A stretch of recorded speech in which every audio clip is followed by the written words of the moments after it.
Good morning. Welcome back to AIEC Webinar Weeks. We're glad you're joining us this morning. We hope you're enjoying these series. If this is something that you do enjoy, or you have some suggestions for future webinar weeks topics, please drop myself, Ashley, or Brian, drop us a line. Let us know what you like, what you don't like. Maybe some suggestions for future content. We would greatly appreciate that. I know the year is closing to an end. This will be our last week for webinar weeks in 2020, and we're looking to hopefully pick these back up after the first of the year. A couple housekeeping items. This particular webinar series is presented by CDG Engineers, Basics of Seismic Design. Looking forward to that. Our presentation today will last roughly 40-45 minutes. We'll leave some time at the end for some questions. Please submit your questions through the chat function. You can submit those via the drop-down box directly to AIEC, and we will moderate those questions to our presenter today. As always, please keep your microphone muted unless our presenter today kind of opens up the floor. That's fine as well. Brian, what if we are interested in PE credits? What do we need to do? If you are a PE and are interested in professional development hours, and have not already done so, shoot me an email, badams@aiec.coop.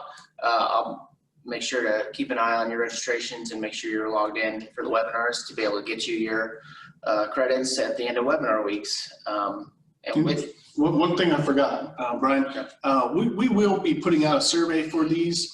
If you see that come across your email, please take a few moments just to fill that survey out. If you participate in our surveys, we're looking at doing a prize giveaway drawing for that, so stay tuned and look for a survey from Ashley Graham. All right, our presenter today is Paul Cardwell. He is the Structural Assistant Department Manager at CDG. He has 10 plus years experience with electric utilities, industrial facilities, and bridge design. He is a licensed professional engineer in 5 states and a licensed structural engineer in Illinois. He has a Bachelor of Science in Civil and Architectural Engineering from Missouri S&T and a Master of Science in Structural Engineering from Virginia Tech. So with that, I'll hand it over to Paul. All right, thanks guys, and thanks for having me.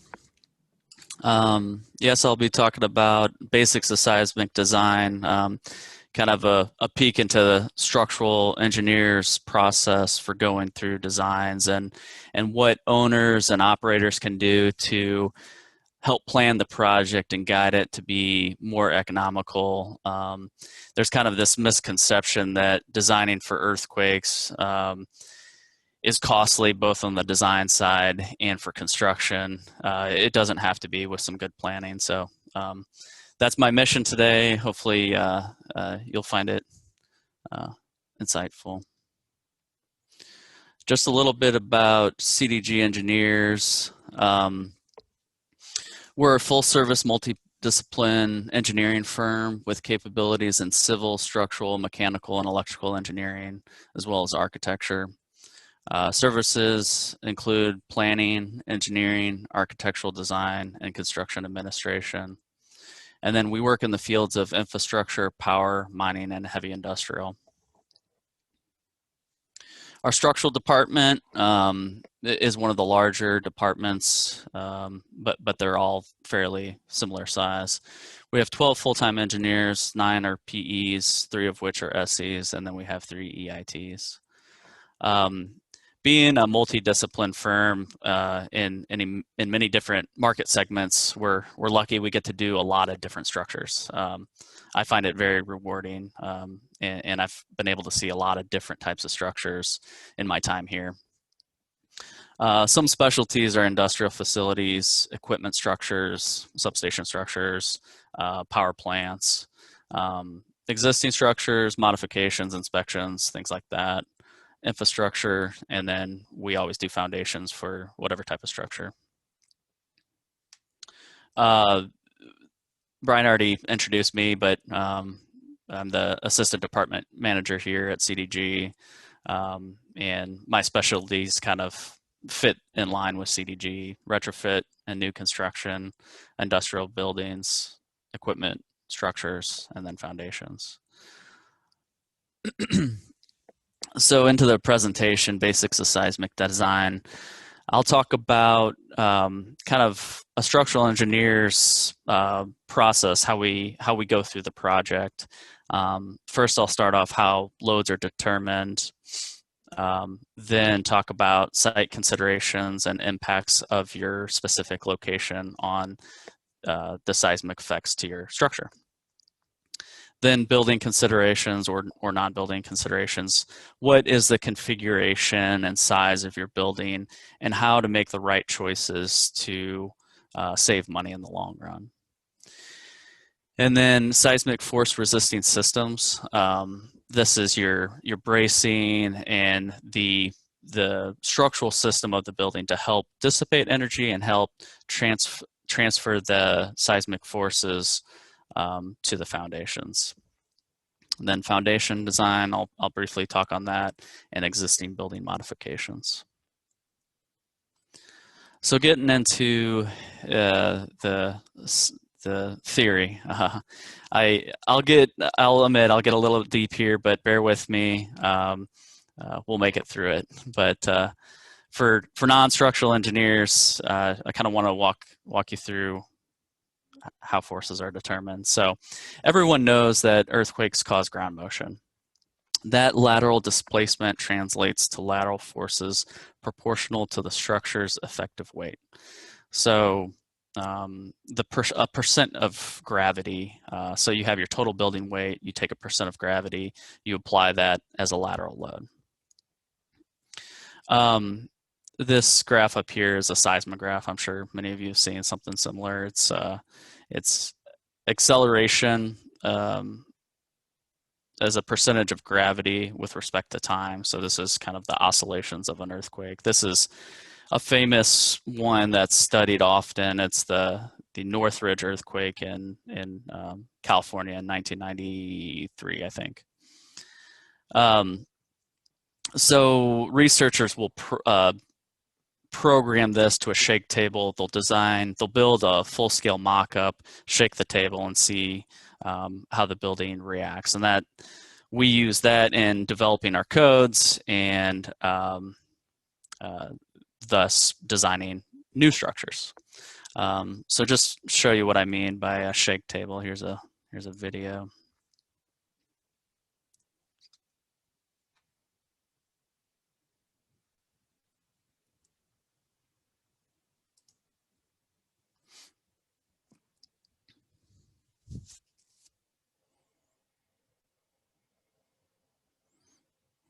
So it's a concrete shear wall frame structure, 2-story, and you can see it starting to crack down here.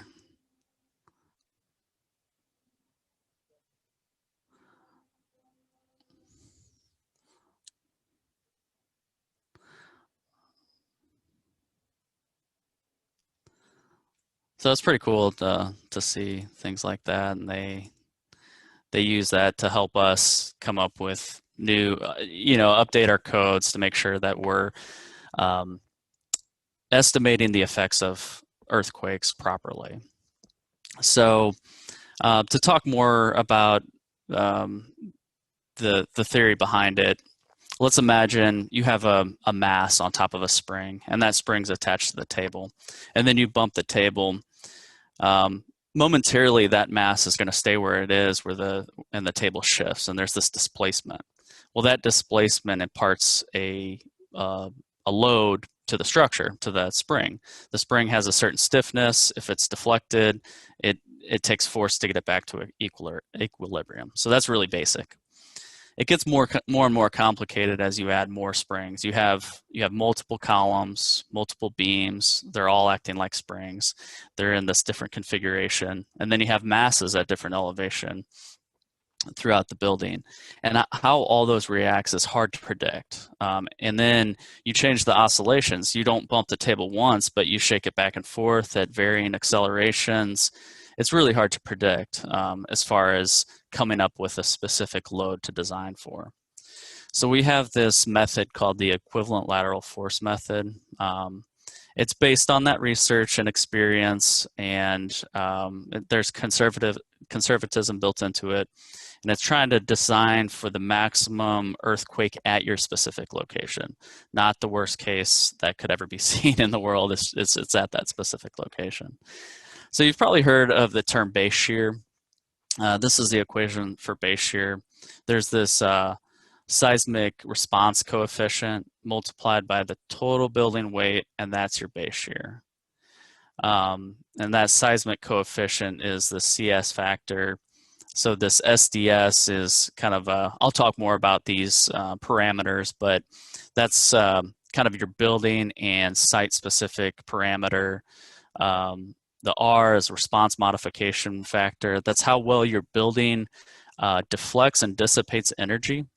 I'll talk more about how selecting the right system can help dissipate energy or not. And then this is the importance factor depending on your category.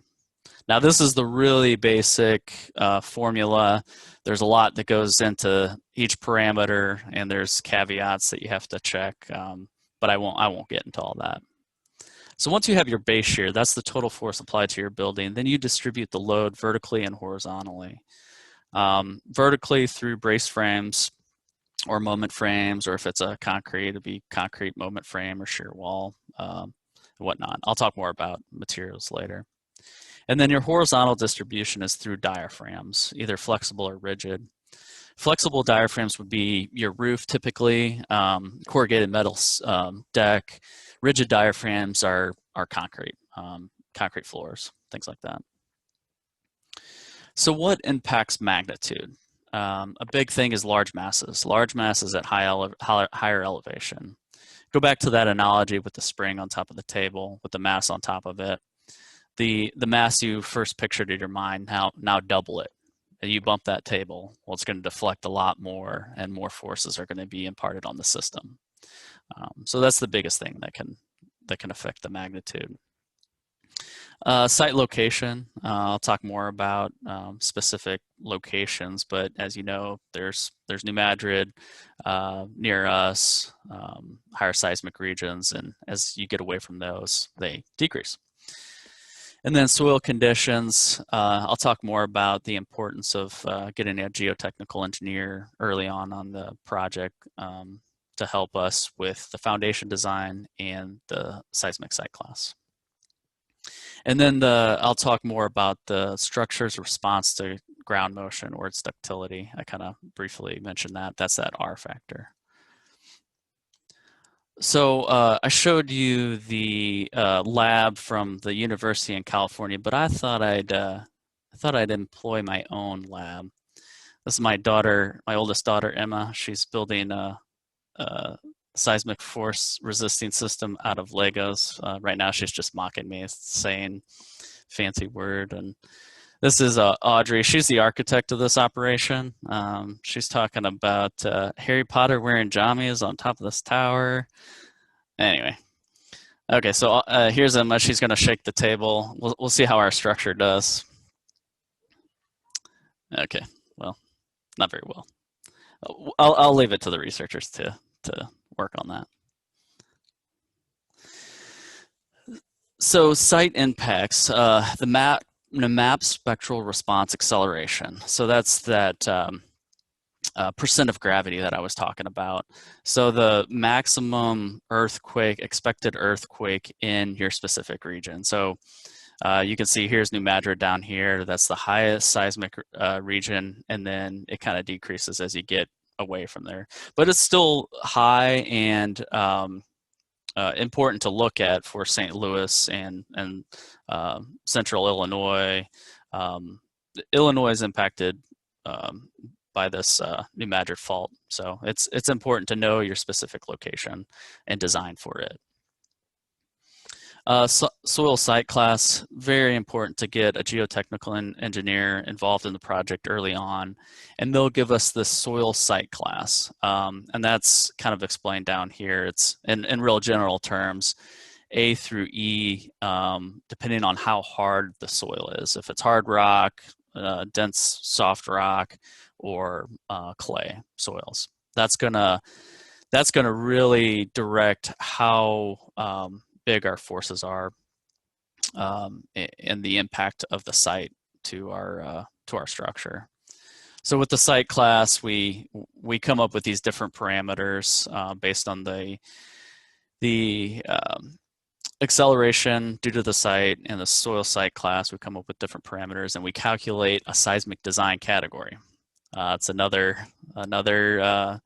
parameter term. So a seismic design category is going to be B, C, D, E, F, and that's kind of the severity of the site, and that kind of takes into account the location and the soil site class.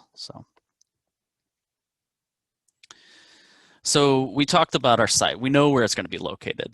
Now, talking about the building considerations, how is the usage of your building, the operation of it. So again, there's this misconception that designing for seismic is over-designing in many cases, and we don't need our building to be, or our structure to be that strong, and it's going to cost a lot of money. That's not what we're doing. We're not designing for a seismic proof. We're designing to be seismic resistant. And the mentality there is designing for acceptable risk. So the goals are to avoid injury and loss of life, minimize the damage and thus the repair cost to the owner, and then maintain function in the critical facilities. So I think this diagram down here represents it really well. And then our different occupancy or risk categories, depending on the usage. So operational, that would be this category 4, and that's going to be for fire and rescue, hospitals, ambulance, police stations, emergency facilities. It's really important to keep those functional and operational in a seismic event. Another thing that would qualify as category 4, we do a lot of substation structure design. So power generation and power distribution, that's generally category 4. It's important to keep those operational. You know, what good are these critical facilities if they don't have power to them? So, and then category 3 would be high occupancy facilities, schools, anything where a lot of people gather. That's going to be category 3. We want to make sure that everyone can get out safely. 2 is life safety, so we're willing to accept some damage, but we need to keep the integrity of the structure to get people out. And then 1, these are really low occupancy, agricultural facilities, storage buildings, things like that, where people aren't in there very often, maybe only to turn on equipment or something like that. So generally the default is 2 if we don't know anything else about the structure. But again, power distribution, transmission, we shoot for category 4 there. And this is, so these are the risk categories, and the risk categories affect the importance factor. That was in that equation I showed you before, that I sub E. This directly affects the forces. So risk category 4, that's a 50% increase directly to the forces that are applied to the structure. Another consideration when you're selecting your building, coming up with the configuration, you might be talking with an architect or planning. You want to avoid irregularities. What I mean by irregularities, these are a few. There's horizontal irregularities and vertical irregularities, and I know this is a building example, but the same principles apply to any type of structure. So a really common one, I talked about those high masses, large masses at high elevation. That's an irregularity that we would have to design for. Soft stories, another common one, where you might have a really tall atrium. That bottom level isn't as stiff as the levels above. So that's an irregularity we have to design for. And all of these we can design for. It's not that big of a deal, but we have to apply a redundancy factor on it, and that's a 30% increase on the forces. So again, it's just going to be saving money if you can avoid these irregularities. There's also higher design and detail requirements when you have them. Irregularities for horizontal, a really common one is this reentrant corner. You have 2 wings of a building coming together. If you can imagine, you have a seismic event going both directions, and your resistance, your response to that from one wing versus the other is going to be different, and it causes high stress in the diaphragm at these locations. Also, if you cut a hole in your diaphragm, obviously that's going to cause some stress concentrations at the hole, and we need that diaphragm to help distribute the lateral loads. So that's kind of an obvious one. So now we know where our structure is located, the site. We have the soil and site parameters. We kind of have made some decisions about our building configuration, its usage. Now it's time to select the seismic force resisting system. This is the bones of the structure that help dissipate energy and help take those seismic forces from the different levels down to the foundations. So there's code requirements, and there's kind of engineering judgment and design approach that you go through in this step. So depending on your materials, so for steel, you might select a moment frame or a brace frame. Generally, brace frames are more economical. So if you think of a building where there's X's going through a bay, that's a brace frame. A moment frame is open. So a lot of times moment frames are desirable because it's that open floor plan. In facilities, it's getting equipment through a certain bay. Moment frames are necessary. It's just sometimes, if you can design for a brace frame, that's more economical. Concrete, if you have a concrete structure, there's also moment frames or bearing shear walls. Those are your systems that help transfer those forces from the building down to the foundations. So when we go to the code, what we're looking for here is this response modification factor, the R. That's your system's ability to dissipate energy. So a high number is good, generally. But it's also sometimes can be costly to do these special reinforced shear walls or special moment frames. It's a larger design requirement and fabrication requirement, so it may cost more money up front, but you also potentially save in material costs and save in foundations because your seismic forces are reduced because of the building's response, and we can design a more economical foundation. Sorry if that was confusing. Please let me know if you have any questions. So up here we have our seismic design category. I talked about B through F. So there's code requirements on what systems you're allowed to do. I know you probably can't see these numbers, but for example, an ordinary reinforced concrete shear wall, well, for seismic design category D and up, it's not permitted. But for if you do a special reinforced shear wall, again, that's more detail, more reinforcement, a little more cost. You're permitted to go up higher. So the limit on here is 160 feet. And then there's some systems that have no limit. So I really recommend talking with a structural engineer early on. We can help plan out your project. So if you had a structure or a building that's 162 feet, but maybe you can reduce that a little bit, then we have more options for our system to select. So then I kind of been talking about the roles the different components play. So the frames and bracing, I've kind of already explained, help take those loads down to the foundations. Your diaphragms, they help share the load between different frames. So that's your horizontal distribution. So the whole building acts together, more redundant structure and safer overall. And then buildings versus non-building structures. I've been talking as kind of the building example, but really non-building structures, you follow the same procedures. But there are a little bit different design criteria. You still come up with a seismic response, a coefficient, and your base shears. It's just there may be different requirements depending on your non-building structure. And then there's, for some non-building structures like bridges, communication towers, hydraulic structures, those are going to use a different code. Again, similar procedures, but just a little bit different. So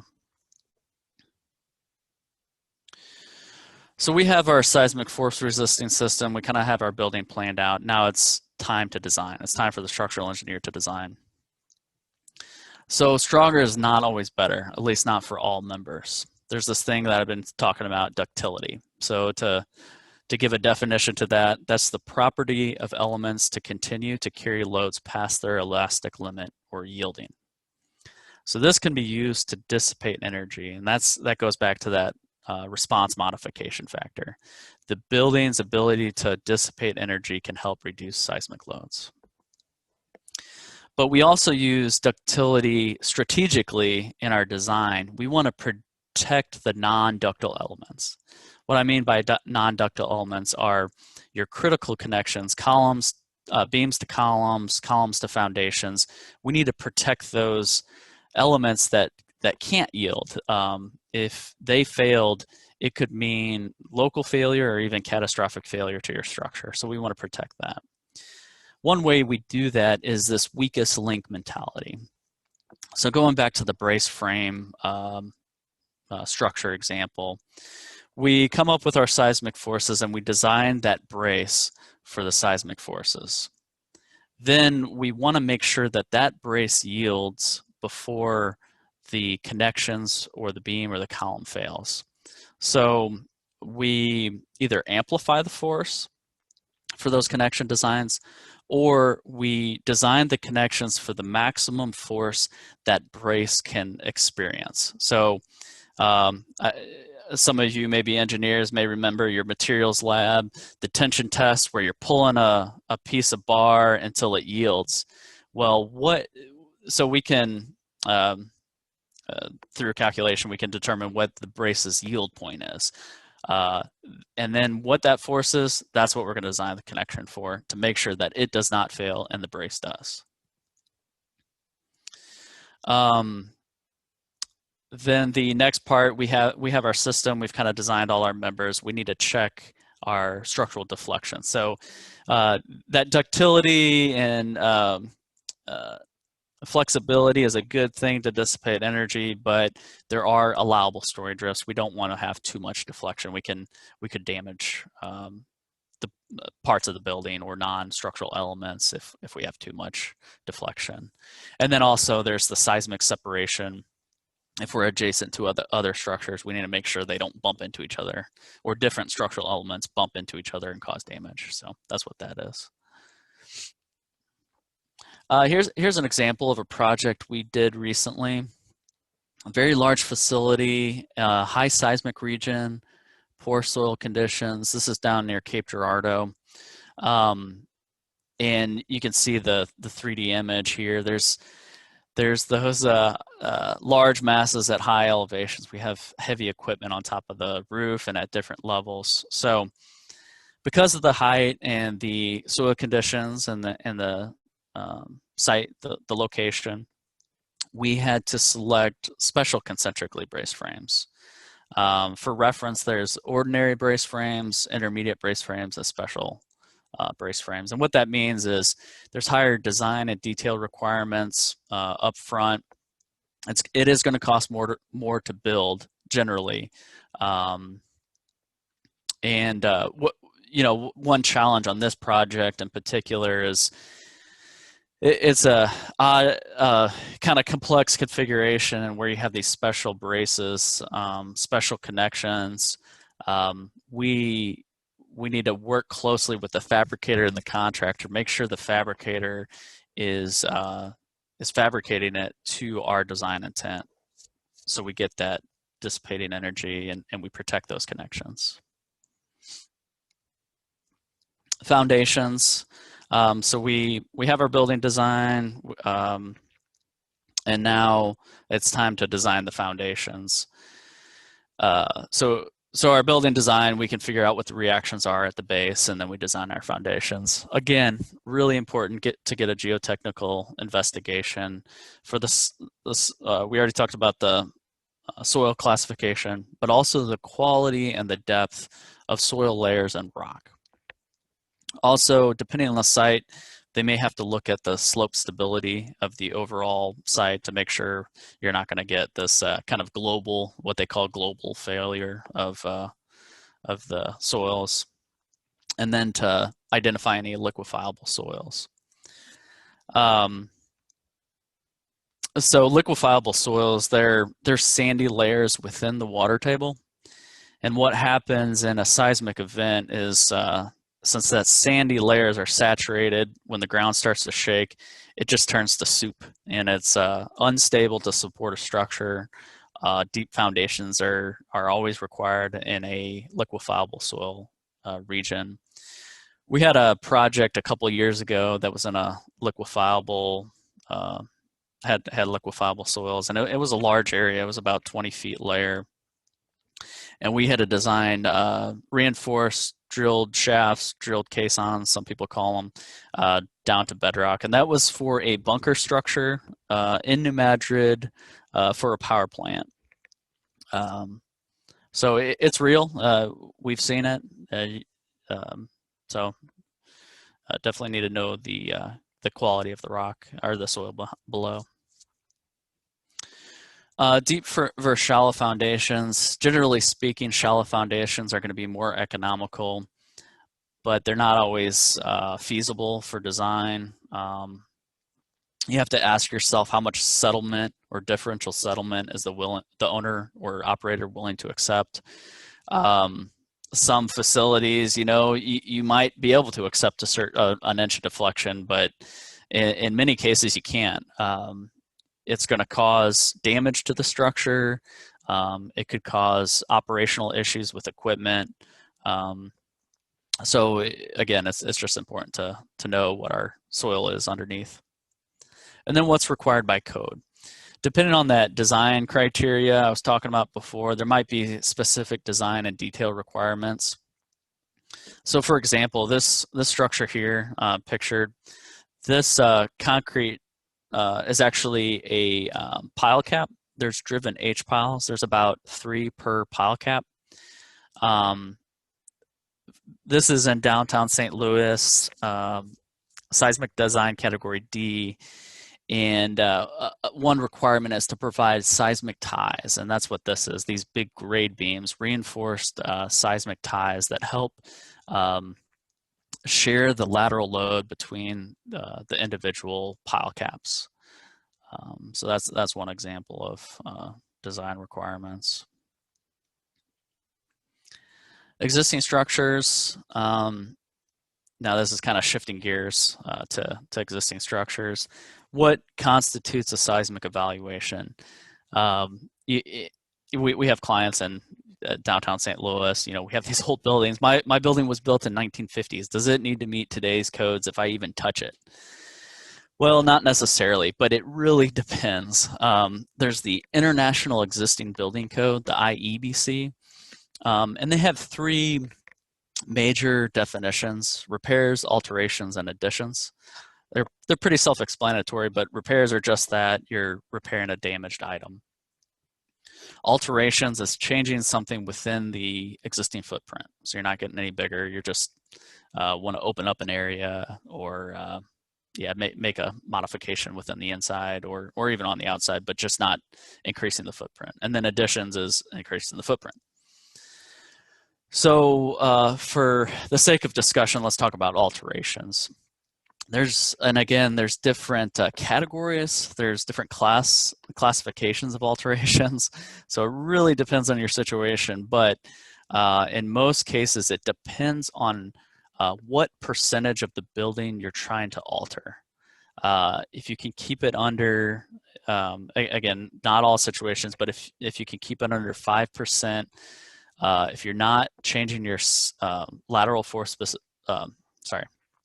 If you're not changing your lateral force resisting system too significantly, well, then you don't need to redesign your entire building. Actually, I should say reevaluate your entire building. You can just look at the new design. The new design for any of these has to be to today's code, but if you can keep your percentage affected down, you won't have to evaluate your entire building.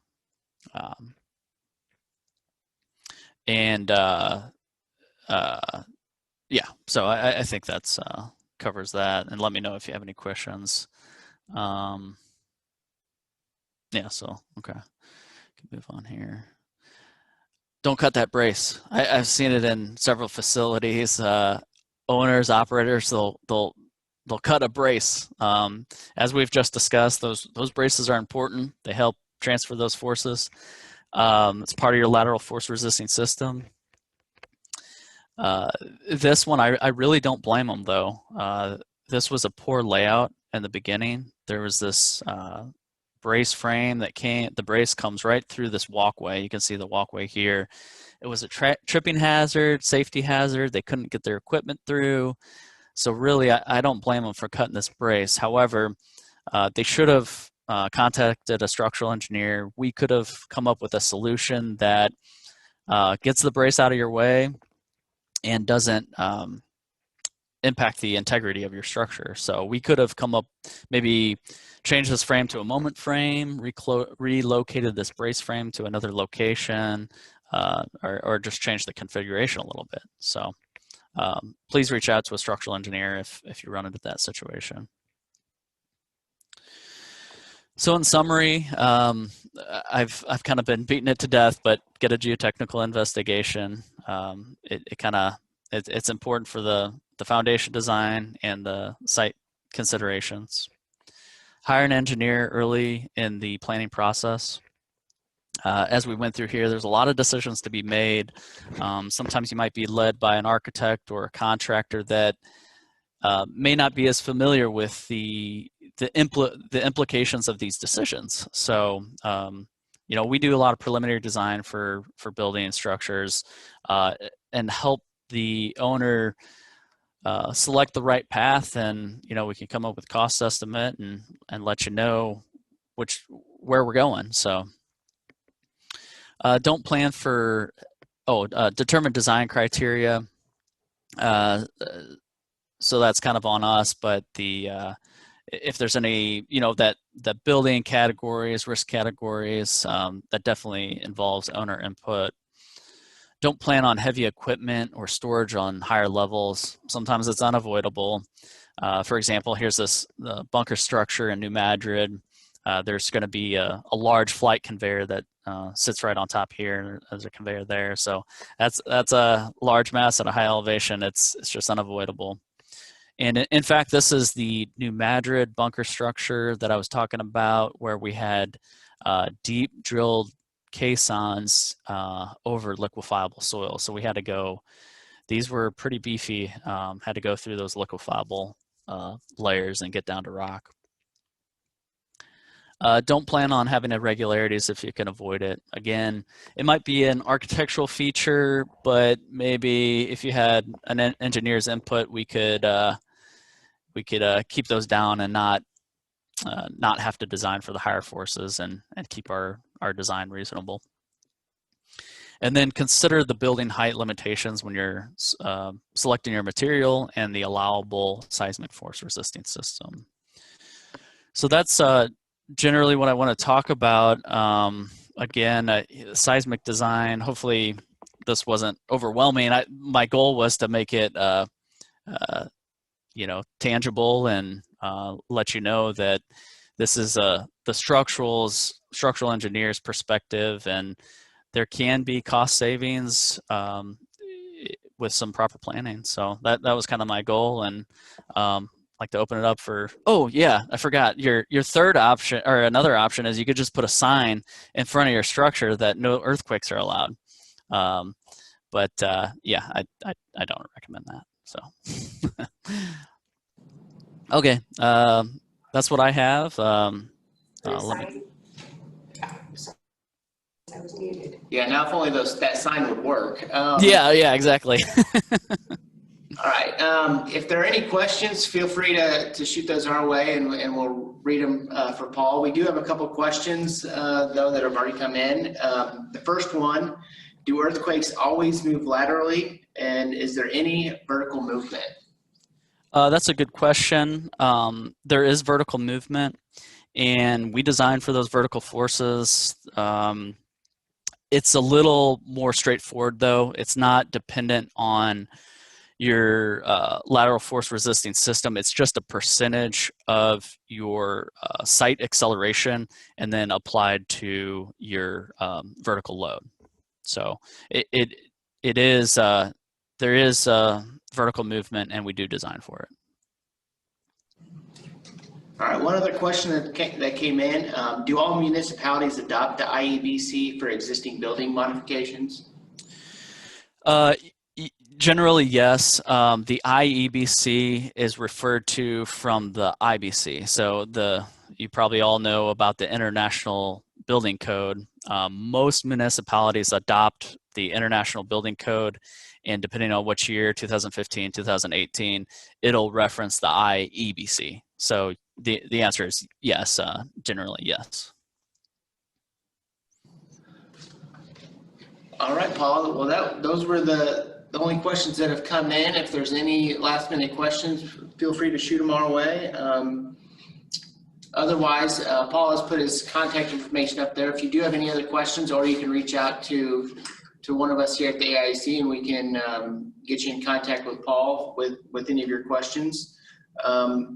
I will note that our next webinar is an EV market update. EVs and leasing at 1 p.m. today. If you're not registered, go out there and register, or contact one of us, and we'll get you the Zoom link to be able to log on for that webinar. It doesn't look like there's any other questions, so I do want to thank Paul for the presentation. It was very informative, and hopefully there are no earthquakes in southern Illinois. That one map made it look a little daunting. So hopefully the buildings are all up to code. Yeah. Well, thanks for having me. Yeah. All right. Well, thank you, and hopefully we see some of you guys on the calls later today. All right. Have a good day. Thanks. Bye. All right. Bye.